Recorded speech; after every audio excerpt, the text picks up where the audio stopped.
Hey guys, this is Dan Seifert from mobileburn.com, and what I have here in front of me is the brand new LG Marquee just announced for Sprint.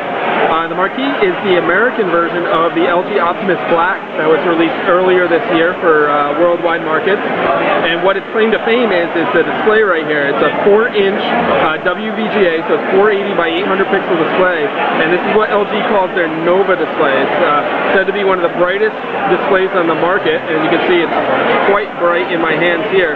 It's 700 nit rated, so LG says that it should have no problem being able to view this out in sunlight. Now, as you can see here, it's loaded with pretty much stock Android 2.3.4 Gingerbread.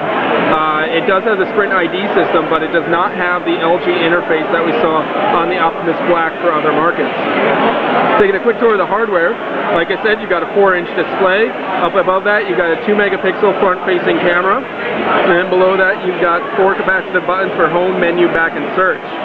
If we look at the side profile of the device, you've got a quick action shortcut button here and volume keys there, and it looks to be just about under 10 millimeters thick. It's about 9.5 or so millimeters thick.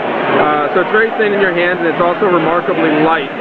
It is plastic construction, as you can see, and very fingerprinty, but it is very light in your hand.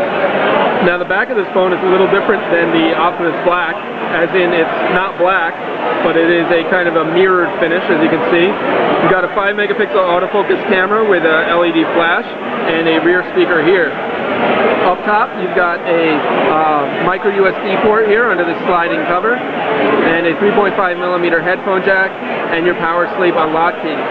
The other side of the phone doesn't have any buttons or shortcuts on there at all.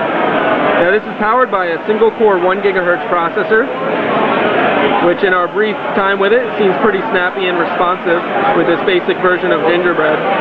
There isn't too much going on as far as animations and flourishes, so you've got a pretty stock experience, as you can see. Sprint's going to be releasing this at the beginning of October. It's going to cost about $100 as a rebate with a new contract, but anxious buyers can pre-order it in a couple weeks. I think on September 20th you can place a pre-order for it. Once again, this is the LG Marquee for Sprint. This is Dan Seifert from mobileburn.com. Thanks, guys.